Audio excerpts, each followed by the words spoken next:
In this video, we are going to talk about the comparison between China and India with respect to their national powers.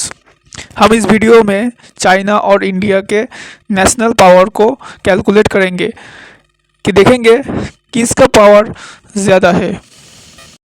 तो ये समझने के लिए हमें पहले समझना पड़ेगा कि व्हाट इज़ नेशनल पावर, कि एक नेशन की क्या शक्तियाँ है। A national power is overall ability to influence other countries and achieve its foreign policy using combination of military strength, economic resources and soft power. पहले एक मिसकॉन्सेप्शन था कि पावर एक जीरो सम गेम है, मतलब अगर किसी एक की पावर बढ़ रही है तो दूसरे की पावर कम हो रही है। लेकिन पावर जीरो सम गेम नहीं है, किसी एक की पावर बढ़ रही है तो दूसरे की पावर कम नहीं हो रही। पावर एक मल्टी डायमेंशनल कॉन्सेप्ट है जिसमें मल्टीपल फैक्टर्स और मल्टीपल वेरिएबल्स काम में आते हैं। हम इस वीडियो में जो लोई इंस्टीट्यूट का है एशियाज पावर इंडेक्स उसको इस्तेमाल करेंगे और मल्टीपल वेरिएबल्स यूज़ करके देखेंगे कि कंपेयर करके देखेंगे चाइना और इंडिया का कितना पावर है। और हम ये भी देखेंगे कि हम लोगों को किन दिशाओं में आगे काम करना है और किन दिशाओं में काम नहीं करना है। यहाँ पे 8 वेरिएबल्स यूज़ करेंगे और देखेंगे कि चाइना और इंडिया इन दोनों में से कितना पावर किसमें कितना पावर है। तो the 8 variables are according to the Lowy Institute of Asia's power index is here. ये जो 8 वेरिएबल होंगे वो होंगे cultural influence, military capability, economic relations, economic capability, diplomatic influence, future resources, resilience and defence networks. पहला जो factor है जिसमें हम चाइना और इंडिया का कंपैरिजन करेंगे वो है कल्चरल इन्फ्लुएंसेस, जिसमें इंडिया को मिले हैं 2.8 और चाइना को मिले हैं 11.7। After 1990s we opened our economy under the leadership of P.V. Narasimha Rao and Dr. Manmohan Singh. We did liberalization, privatization and globalization.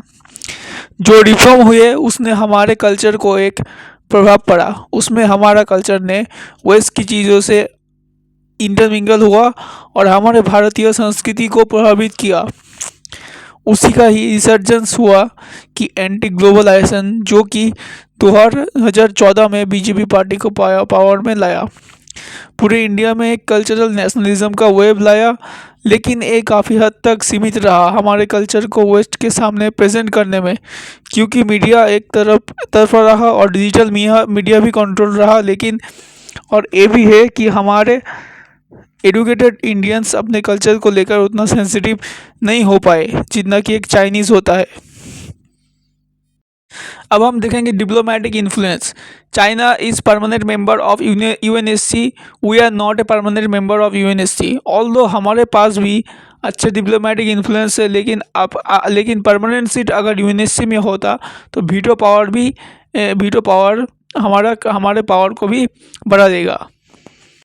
Future resources, China हमारे इंडिया से ज़्यादा बड़ा कंट्री है, इसीलिए उसके पास नेचुरली ज़्यादा रिसोर्सेज है, लेकिन हमारे पास भी नेचुरली अच्छे रिसोर्सेज है। We have large geography, rivers, mountains, vegetations, availability of food and water. Resilience, जिसमें भी इंडिया भी काफ़ी लैकिंग है। हमारा इंफ्रास्ट्रक्चर, हमारा system planning, emergency preparedness, recovery policy, regulations, इसमें भी चाइना हमसे काफ़ी आगे निकल चुका है और इंडिया इसमें भी बहुत पीछे है। अब हम देखेंगे किन चीज़ों में भारत चाइना से आगे है। पहली चीज़ इकोनॉमिक कैपेबिलिटी। यहाँ पे we have to accept that the China India से इकोनॉमिकली बहुत आगे निकल चुका है, लेकिन पृथ्वी की सबसे बड़ी तेज़ी से बढ़ने वाली अर्थव्यवस्था है वो है इंडिया। जैसा कि आप यहाँ पर देख सकते हैं, इकोनॉमिक रिलेशंस में चाइना को मिले हैं -2.5 और इंडिया को मिले हैं +2.2। We have establish better economic relations with foreign nations. जैसा कि हमारे कॉन्स्टिट्यूशन में भी बोलता है कि according to the article 51 of the directive principle state policies भी लिखा है कि promote international peace, security and encouraging respect for international law and treaty obligations. Follow करते हुए हमने अपने नेबर से या फिर दूर कहीं अमेरिका और रूस से हो, हमने अपने रिलेशंस काफ़ी अच्छे मेंटेन किए हैं चाइना से भी। मिलिट्री कैपेबिलिटी में अगर हम कंपेयर करेंगे तो चाइना की मिलिट्री रैंकिंग भले ही हमसे आगे है according to the global firepower index, लेकिन हमारी भी 4th लार्जेस्ट मिलिट्री पावर है। When the nation sleeps, हमारी मिलिट्री ज़्यादा अच्छी प्रिपेयर्ड है क्योंकि हमारे पास हमारी प्रैक्टिस हो जाती है due to the Pakistan and Naxalism. This is not just a uniform. It is discipline stitched into fabric. Every badge earned, every insignia remembered. No mirror needed. Hands of discipline guide the final fold. A weapon here is not just power, it is trust. Handled with respect, carried with responsibility. While the capital sleeps under winter's weight, they walk into it.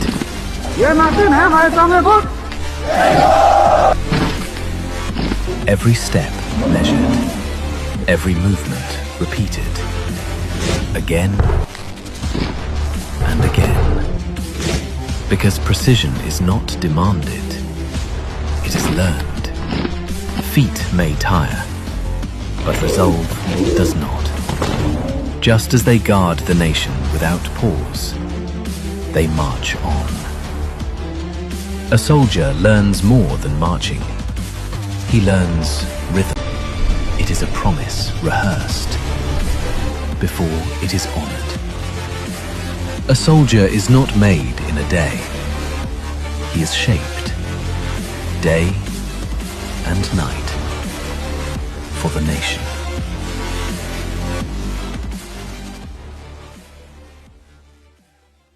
हमारी वायुसेना भी अच्छी खासी है जो कि बहुत powerful है, चाइना से भी ज़्यादा पावरफुल है।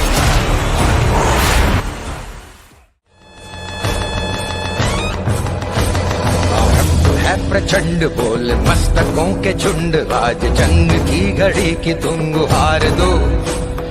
आन बान शान या की जान का हो दान, आज एक धनुष के बाण पे उतार दो। आरंभ है प्रचंड।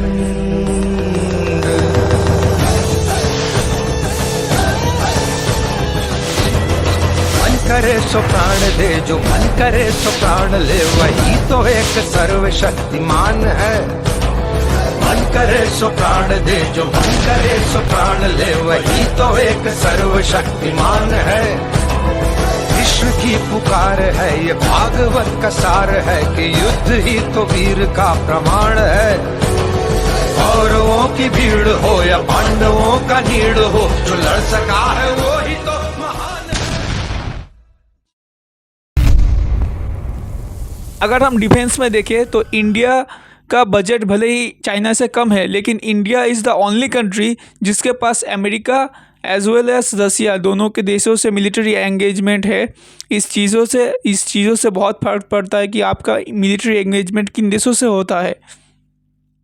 ओवरऑल कंक्लूजन यही है कि ज़रूरत है इनोवेशन की, इकोनॉमी एंड मिलिट्री कोऑपरेशन की ज़रूरत है, हमारे कैपिटल डेवलपमेंट की ज़रूरत है, रिसर्च एंड डेवलपमेंट की।